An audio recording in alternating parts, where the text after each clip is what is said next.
गांव में रतन नाम का व्यक्ति अपनी पत्नी आरती के साथ रहा करता था। रतन गांव में बने हुए संपत के ढाबे में काम करता था। अरे रतन, ओ रतन, अरे कहाँ मर गया रे तू? क्या कान में तेल डालकर बैठा है जो तुझे मेरी आवाज ही नहीं सुनाई दे रही? संपत की आवाज सुनकर रतन दौड़ता हुआ आया और बोला, जी मालिक, क्या हुआ? अरे क्या हुआ? अरे ग्राहक कितनी देर से तुझे आवाज लगा रहे, क्या तुझे उनकी आवाज नहीं सुनाई दे रही?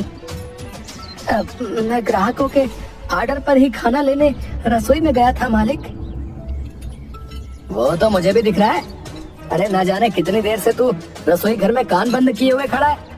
अगर ऐसा ही हाल रहा तो मेरा ढाबा बहुत जल्दी बंद हो जाएगा, बता रहा हूँ। ऐसा नहीं होगा मालिक। हाँ हाँ, अब ज्यादा बातें बनाने की जरूरत नहीं है, जा जल्दी काम पर लग जा, चल जा। संपत की बात सुनकर रतन अपने काम में मेहनत से जुट गया। शाम को रतन अपने घर चला गया।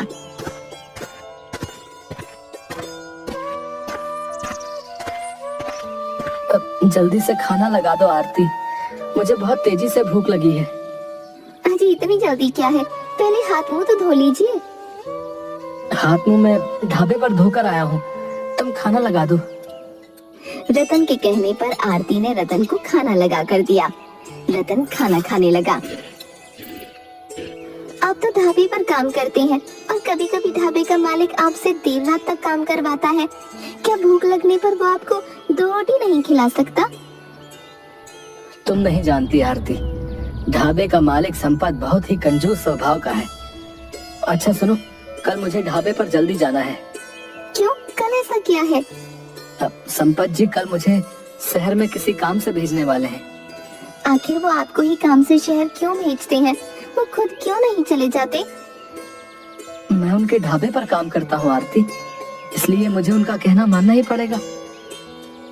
वैसे किस काम से भेज रहे हैं वो आपको? ये तो उन्होंने अभी तक मुझे नहीं बताया। ठीक है, लेकिन आप उस कबाड़ ट्रक में मत जाइएगा। पिछली बार जब आप उस ट्रक से गए थे तो दिन भर मेरा दिल बेचैन रहा था। आरती की बात सुनकर रतन मुस्कुरा दिया। अगले दिन रतन ढाबे पर चला गया।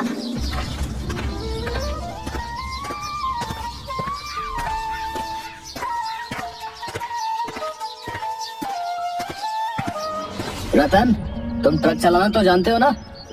हाँ हाँ मालिक, मैं ड्राइवर ही करना जानता हूँ। लेकिन आप क्यों पूछ रहे हैं? तुम्हें जो है इस ट्रक को शहर पहुंचाना है। लेकिन मालिक, ट्रक ड्राइवर कहाँ है? क्या आप मुझे इसलिए शहर भेज रहे हैं? हाँ, तुम्हें ट्रक को शहर में पहुंचाना है। इसकी रिपेयरिंग होनी है, तुम्हें ड्राइवर शहर में मिल जाएगा। लेकिन मालिक, ये ट्रक बहुत ही खराब हो चुका है। मेरी पत्नी ने मुझे मना भी किया है इस ट्रक से शहर जाने के लिए, और आप इसी ट्रक में मुझे ड्राइवर ही करने को बोल रहे हैं। देखो रतन, अगर तुम्हें नौकरी करनी है तो तुम्हें मेरे और भी काम करने होंगे। अगर तुम ये ट्रक शहर में नहीं पहुंचा सकते तो फिर तुम अभी इसी वक्त नौकरी छोड़कर जा सकते हो। संपत की बात सुनकर मजबूरी में ट्रक लेकर वहाँ से चला गया। ट्रक कुछ दूर ही चला था, अचानक ट्रक का बहुत ही खतरनाक एक्सीडेंट हो गया। रतन की इस समय मौत हो गई। शाम तक रतन का अंतिम संस्कार कर दिया गया। आरती रोते हुए रतन की तस्वीर देखकर बोली, मैंने आपको मना किया था उस ट्रक से जाने के लिए। काश आप मेरी बात मान जाते तो आज आप जीवित होते। अब मैं किसके सहारे जीऊंगी? आपके अलावा मेरा इस दुनिया में आखिर कौन है? ऐसे ही कुछ दिन बीत गए। कुछ दिन बाद गांव का मुखिया आरती के घर पर आकर बोला, आखिर ऐसे कब तक घर में खुद को बंद रखोगी? अब मेरे पास इसके अलावा और चारा भी क्या है मुखिया जी? मेरी तो दुनिया लुट गई। अब होने को कौन टाल सकता है आरती? जो होना था वो हो गया, अब आगे क्या करने का इरादा है? यही सोच सोच कर मैं बुरी तरह से परेशान हूँ कि अब क्या होगा। घर का राशन भी खत्म होने को है। रतन तो बेचारा संपत के ढाबे पर काम किया करता था। अब अगर तुम कहो तो मैं संपत से तुम्हारे काम की बात कर लेता हूँ। तुम उसके ढाबे पर काम कर सकती हो। मुझे उसका नाम भी नहीं सुनना मुखिया जी। उसकी वजह से ही मेरे पति की जान गई है। तो फिर तुम क्या करोगी? अगर तुम चाहो तो मैं तुम्हारे दूसरे विवाह की बात गांव में किसी से चला कर देखूं क्या? मुखिया जी, मैं अब दूसरी शादी नहीं करूंगी। मैं अपना पूरा जीवन रतन की याद में बिता सकती हूँ। तुम्हारे परिवार में भी अब कोई नहीं है आरती, तो फिर तुम क्या करोगी? अब ये जीवन कैसे काटोगी? रतन अक्सर मुझसे अपना खुद का ढाबा खोलने की बात किया करते थे। मैं उनके सपने को पूरा करूंगी। आरती, ढाबा खोलने के लिए धन की आवश्यकता होती है। आप तो गांव के मुखिया हैं, क्या आप मेरी मदद नहीं कर सकते? मुखिया आरती की बात सुनकर गहरी सोच में डूबते हुए बोला, आरती, मेरे पास तो इतना धन नहीं है जो मैं तुम्हें उधार दे सकूं। लेकिन एक व्यक्ति को मैं जानता हूँ जो तुम्हारी मदद कर सकता है। चलो मेरे साथ।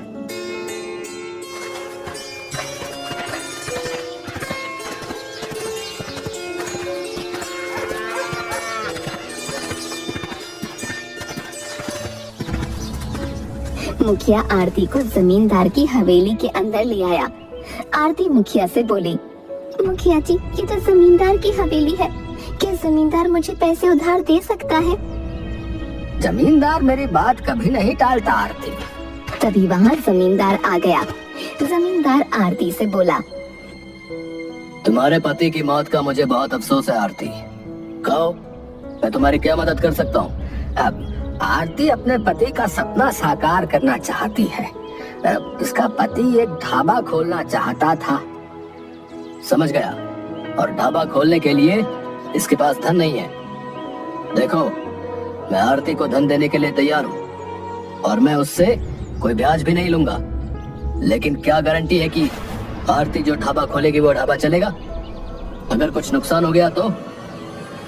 आप चिंता मत कीजिए जमींदार साहब, मैं खाना बहुत अच्छा बनाती हूँ। मुझे विश्वास है कि मेरा ढाबा एक दिन जरूर चलेगा। जमींदार ने आरती को ढाबा खोलने के लिए कुछ रुपए पकड़ाते हुए कहा, गांव में मेरी एक जमीन पड़ी हुई है जो कि खाली है। तुम अपना ढाबा चाहो तो वहाँ खोल सकती हो। मैं आपका ये उपकार जीवन भर नहीं भूलूंगी। आरती मुखिया के साथ वहाँ से चली गई और ढाबा बनाने में जी जान से जुट गई।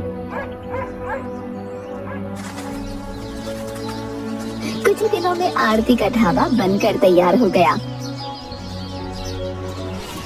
अरे वाह आरती, ढाबा तो तुमने वाकई बहुत सुंदर बनाया है और भोजन में भी बहुत अच्छी खुशबू आ रही है। कुछ देर में वहाँ ग्राहकों की भीड़ लगने लगी। जल्दी से ग्राहकों को भोजन परोसो।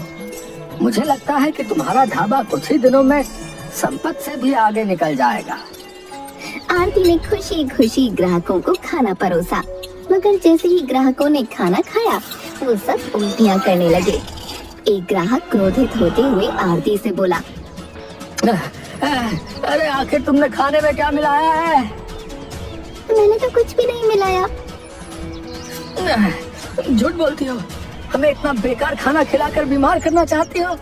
हम तुम्हारे ढाबे की बुराई सारे गांव में करेंगे। हाँ।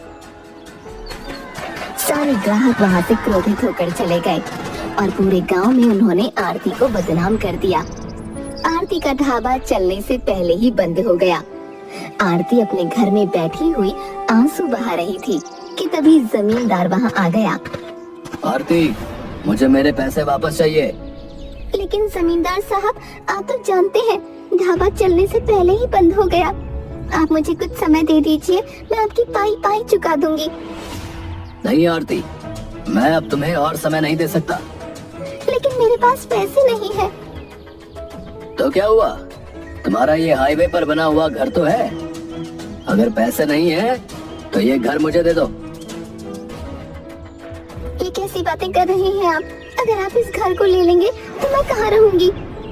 आरती, मैं तुमसे पूछ नहीं रहा, बल्कि मैं तुम्हें बता रहा हूँ। यहाँ से सीधी तरह से निकल जाओ या फिर सोच लो। अगर तुम्हें अपमानित होकर ही निकलना है तो फिर तुम्हारी मर्जी। आरती रोती और गिड़गिड़ाती रही, मगर जमींदार का दिल नहीं पसीजा।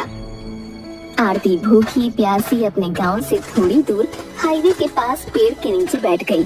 जहाँ उसका पति अक्सर उसके साथ बैठा करता था। आरती पेड़ की ओर देखकर बोली, तुम ही सोच रहे होगे कि आज मैं अकेली कैसे। तुम्हें पता नहीं, मेरे पति अब इस दुनिया में नहीं है और मेरी मदद करने वाला भी कोई नहीं। तभी आरती ने देखा कि उस पेड़ के ऊपर एक चिड़िया का घोंसला बना हुआ था, जिसमें एक अंडा रखा हुआ था और एक चील उस पर बार बार मंडरा रही थी। मेरा घर तो जमींदार ने मुझसे छीन लिया, मगर मैं इस बेचारी चिड़िया का घोंसला नहीं तोड़ने दूंगी और ना ही इसके अंडे को। आरती ने वहाँ से एक डंडा उठाया और चील को भगा दिया। अचानक एक चिड़िया आरती के सामने आकर बैठकर एक सुंदर लड़की में परिवर्तित हो गई। कौन हो तुम? मैं पक्षियों की रानी हूँ। तुमने इस अंडे को बचाकर इंसानियत का सबूत दिया है। इसके बदले तुम मुझसे जो चाहो मांग सकती हो। क्या तुम मेरे पति को दोबारा जीवित कर सकती हो? नहीं, इस संसार से जो एक बार चला जाता है फिर वो वापस नहीं आता। लेकिन मैं तुम्हारा वो सपना पूरा कर सकती हूँ जिसे पूरा करने में तुम्हारा घर तुमसे छिन गया। तुम्हें इस बारे में कैसे पता? मैं तो वो भी जानती हूँ आरती, जो तुम नहीं जानती। समय आने पर तुम्हें पता लग जाएगा। इतना कहकर उस सुंदर लड़की ने जैसे ही अपना हाथ आगे बढ़ाया, घोंसले से अंडा अपने आप उड़ता हुआ उस लड़की के हाथ में आ गया। बदले में मुझसे उपहार में ये अंडा ले लो और यहाँ से कुछ दूर ले जाकर इस अंडे को तोड़ देना। तुम्हें वो मिलेगा जिसकी तुम कल्पना भी नहीं कर सकती। आखिर तुम मेरी मदद क्यों कर रही हो?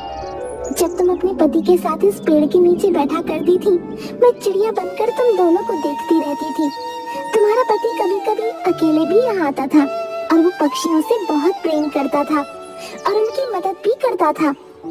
आज वो इस दुनिया में नहीं है, इसलिए तुम्हारी मदद करना मेरा कर्तव्य है, क्योंकि तुम्हारा दिल भी तुम्हारे पति ही की तरह अच्छा और साफ है।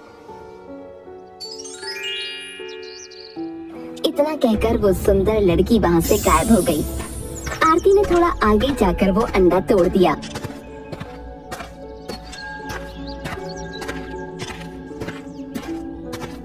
मगर जैसे ही उसने अंडे को तोड़ा, अचानक एक तेज धमाके के साथ वहाँ पर एक अंडे के आकार का बहुत ही सुंदर ढाबा बन गया। ये तो सच में चमत्कार है। ये तो बहुत ही सुंदर और अंडे के आकार का ढाबा है। आरती उस ढाबे के अंदर चली गई। ढाबे के अंदर बहुत सारा राशन भरा था और भोजन पका हुआ रखा था। वो ढाबा अंदर से आधुनिक सामानों से लैस था। उस ढाबे के ऊपर एक बहुत सुंदर कमरा भी बना हुआ था। आरती फटी फटी आंखों से उस ढाबे को देख रही थी कि तभी एक कार वहाँ आकर रुक गई और एक व्यक्ति बाहर निकलकर आरती से बोला, अरे भाई, इस तरह के ढाबे तो मैंने अमेरिका और जापान में देखे। ये किसका ढाबा है? ये मेरा ढाबा है। लेकिन ऊपर बोर्ड में तो रतन का ढाबा लिखा हुआ है। आरती ने जैसे ही नजर दौड़ाई तो ढाबे के ऊपर रतन का ढाबा लिखा हुआ था। आरती की आंखों में आंसू आ गए। रतन मेरे पति थे जो अब इस दुनिया में नहीं है। जो भी हो, मुझे बहुत तेजी से भूख लगी है। इतना बोलकर वो व्यक्ति ढाबे के अंदर चला गया और आरती ने उसे खाना परोसा। खाना खाकर वो व्यक्ति उंगलियां चाटते हुए बोला, खाने तो मैंने बहुत सारे खाए, लेकिन इतना लजीज खाना मैंने आज तक नहीं खाया भाई। तुम शायद मुझे जानती नहीं हो कि मैं कौन हूँ। मैं यहाँ का एसपी हूँ। मैं तुम्हारे ढाबे का इश्तेहार अखबारों और टीवी में जरूर दूंगा। आखिर लोगों को पता लगे कि हमारे इंडिया में भी जापान जैसे ढाबे बने हुए हैं। अगर तुम्हें कोई भी दिक्कत हो तो मुझे फोन करना। इतना कहकर वो व्यक्ति अपना कार्ड देकर वहाँ से चला गया। अगले दिन से आरती के ढाबे पर ग्राहकों की लाइन लगने लगी और आरती के पास पैसा बरसने लगा। अब संपत के ढाबे पर सन्नाटा छाया रहता था। संपत क्रोधित होकर मुखिया के पास जाकर बोला,